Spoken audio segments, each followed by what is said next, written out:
Assalamualaikum warahmatullahi wabarakatuh. Salam sejahtera bagi kita semua.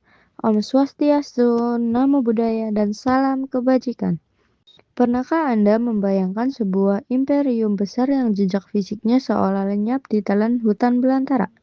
Namun, namanya tetap hidup abadi di hati rakyatnya.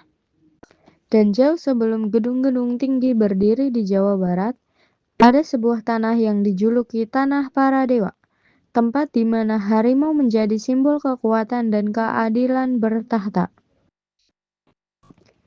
Inilah kisah tentang Pajajaran, kerajaan yang runtuh secara fisik, namun abadi dalam jiwa masyarakatnya. Penasaran bagaimana kehebatannya? Simak video ini sampai habis. Asal-usul Pajajaran. Awal berdiri dan penyatuan kerajaan abad ke-10 sampai 15 Masehi. Akar sejarah kerajaan Sunda sudah ada sejak abad ke-8. Namun, narasi Pajajaran sering dikaitkan dengan pejamannya ibu kota atau pusat pemerintah Kepakuan. Penyatuan kerajaan Pajajaran secara definitif berdiri setelah penyatuan kembali kerajaan Sunda dan kerajaan Galuh. Ibu kotanya Pakuan Pajajaran didirikan pada tahun 1482 Masehi. Asal nama Pakuan Pajajaran memiliki arti keraton yang berjajar, yang merujuk pada tata kota keraton yang megah pada zamannya. Kerajaan Pajajaran merupakan kerajaan bercorak Hindu di Jawa Barat, yang beribu kota Pakuan. Sekarang menjadi Bogor. Pada masa jayanya, kerajaan yang berdiri pada tahun 923 Masehi ini adalah kerajaan yang kuat. Seperti kerajaan-kerajaan legendaris lainnya di Indonesia, kerajaan Pajajaran ini juga mempunyai sejarah panjang, mulai dari terbentuknya kerajaan sampai keruntuhan dan peninggalan yang masih tersisa. Pada tahun 1428, Sri Baduga Maharaja atau Prabu Siliwangi dinobatkan untuk menerima tahta kerajaan Sunda dan kerajaan Galuh. Sebanyak dua berbeda penobatan tersebut juga memiliki periode akhir, kerajaan Sunda dan kerajaan Galuh, serta menjadi awal periode kerajaan Pajajaran yang beribu kota Pakuan Pajajaran. Setelah Prabu Siliwangi, tahta kerajaan ini lantas diteruskan oleh raja-raja lainnya. Nama semua raja tersebut termasuk dalam naskah Babad Pajajaran, Carita Waruga Guru, dan Cerita Parangayang. Awal berdirinya Pajajaran. Kerajaan Pajajaran yang lebih tepatnya disebut sebagai Kerajaan Sunda dengan ibu kota di Pakuan Pajajaran, memiliki sejarah panjang yang berakar dari penyatuan kerajaan-kerajaan kecil di Tatar Pasundan. Secara garis besar, berdirinya Pajajaran merupakan penyatuan kembali dua kerajaan bersaudara, Sunda dan Galuh, yang mencapai puncaknya pada masa pemerintahan Sri Baduga Maharaja, Prabu Siliwangi, pada tahun 1482 Masehi. Menurut naskah Carita Paranghiyangan dan Prasasti Sangyang, tapak akar kerajaan Pajajaran sudah ada jauh sebelum penyatuan tahun 1482. Kerajaan ini diyakini telah berdiri sejak tahun 923 Masehi. Didirikan oleh Sri Jabanghummati, saat itu pusat pemerintahan sudah berada di Pakuan Bogor. Kerajaan Sunda ini merupakan kelanjutan dari kerajaan-kerajaan kuno di Jawa Barat seperti Tarumanagara. Masa kejayaan Pajajaran.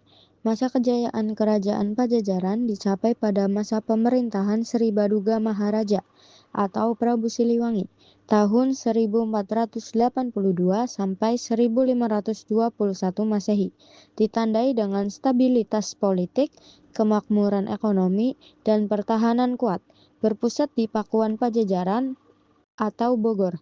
Kerajaan ini berlandaskan ajaran Hindu Sudha yang toleran, didukung militer tangguh sebanyak 100.000 prajurit dan 40 gajah.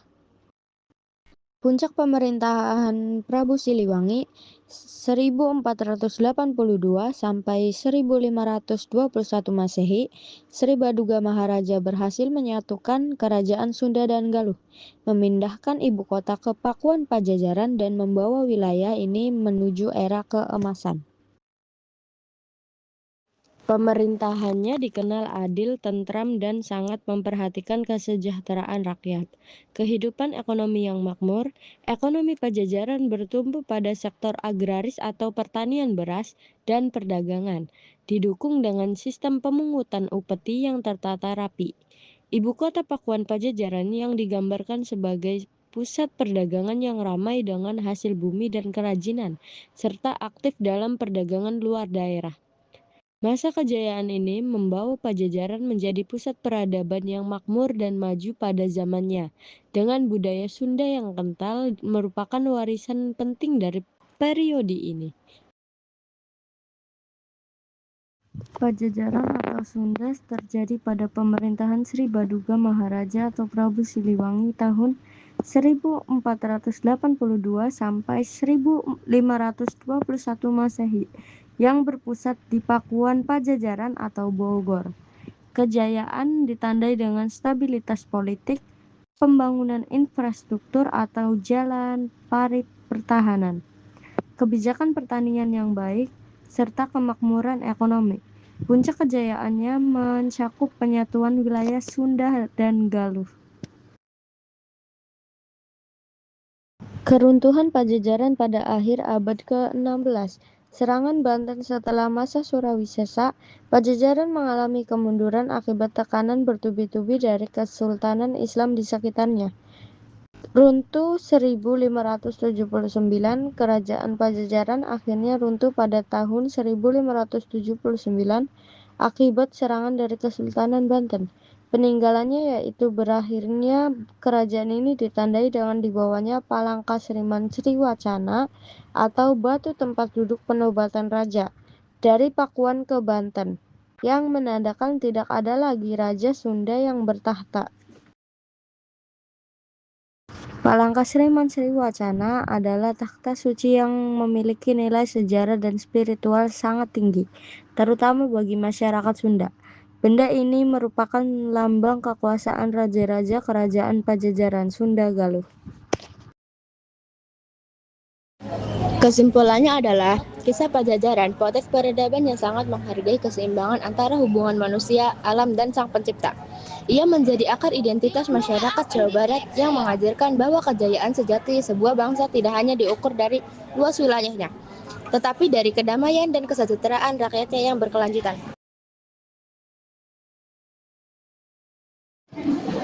Demikianlah pemaparan mengenai sejarah Kerajaan Pajajaran, mulai dari masa kemangsaan di bawah Sri Baduga Maharaja hingga keruntuhan pada tahun 1579. Melalui pemahaman sejarah ini, kita dapat memetik pelajaran berharga mengenai pentingnya persatuan dan ketangguhan, sebuah peradaban dan pertahanan jati diri budaya di tengah perubahan zaman.